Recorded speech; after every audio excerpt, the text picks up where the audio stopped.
Kenya is now making poaching penalized with capital punishment. Okay, now this law was passed. They announced a bold proposition to protect its vulnerable wildlife using the death penalty against illegal poachers. Now, according to News 360, lawmakers are aiming to fast-track this and pass the legislation quicker so it goes into effect faster. Now, here's a couple things that I want to talk about. Number one, with poaching. A lot of people know illegal poaching is terrible, and they picture these guys in these suits, like military things, going out and killing everything that's walking and murdering every animal and stuff like that. Just because. Now, the tough thing about poaching is the people that are poaching there, not all of them, some of them, are poaching because imagine you're a poor family and you live in Kenya and you just had your farm completely destroyed by 2 elephants in one night, eating your entire crops, everything you have, all your food, trampling everything. Trampling it or whatever. Trampling it and everything like that. What are you going to do now? You don't have any food or money, and your whole thing got trampled by elephants overnight. The only thing you can do is hunt. But if you hunt, you can get killed for that now because you can't get a license because the licenses are sold overseas for top dollar. What do you do in that position?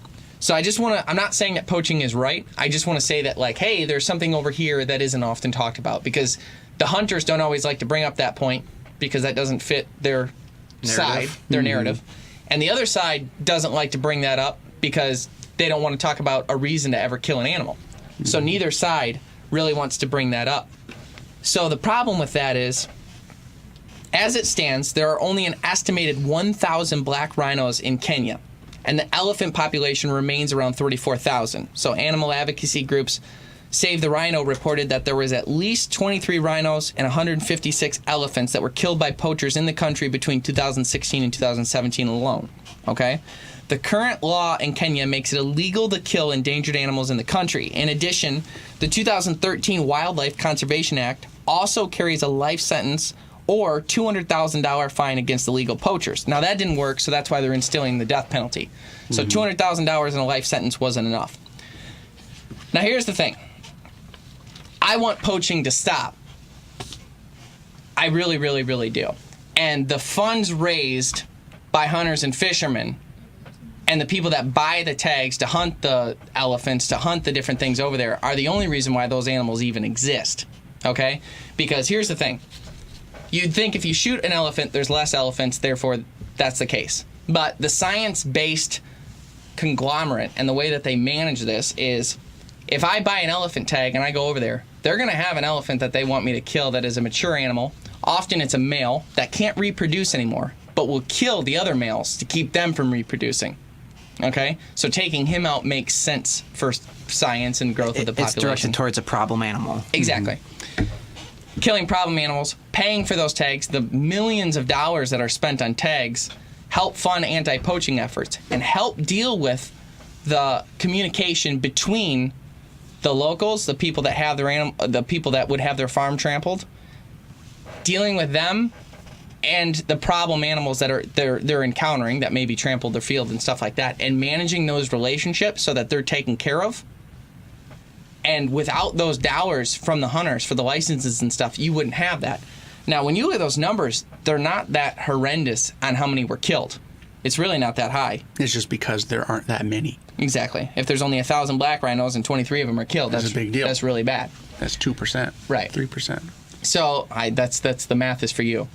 So the idea is I have a real hard time getting comfortable with the death penalty for anything. I can get comfortable with it in certain instances, which I'm sure we can all imagine what they are.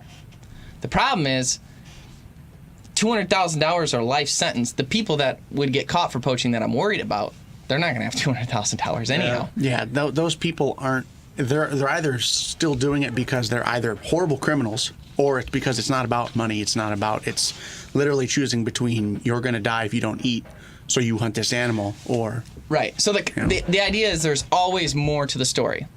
But when you look at the big picture and you know that hunters pay for the licenses that support the anti-poaching, that support everything that has to do with the government stepping in to help these things and manage the populations, target the problem animals, stop the poachers, if you get rid of our licenses, and you get rid of those funds, then all of the anti-poaching efforts go away, all of the science goes away, all of those things go away, and then what are you going to be left with? Because ask Botswana, because they did it with lions, and that didn't go so well. So that's my little update on that. It'll be interesting to see how that's fast-tracked and to see if it's ever enforced, because the death penalty over an animal big jump is a scary thing.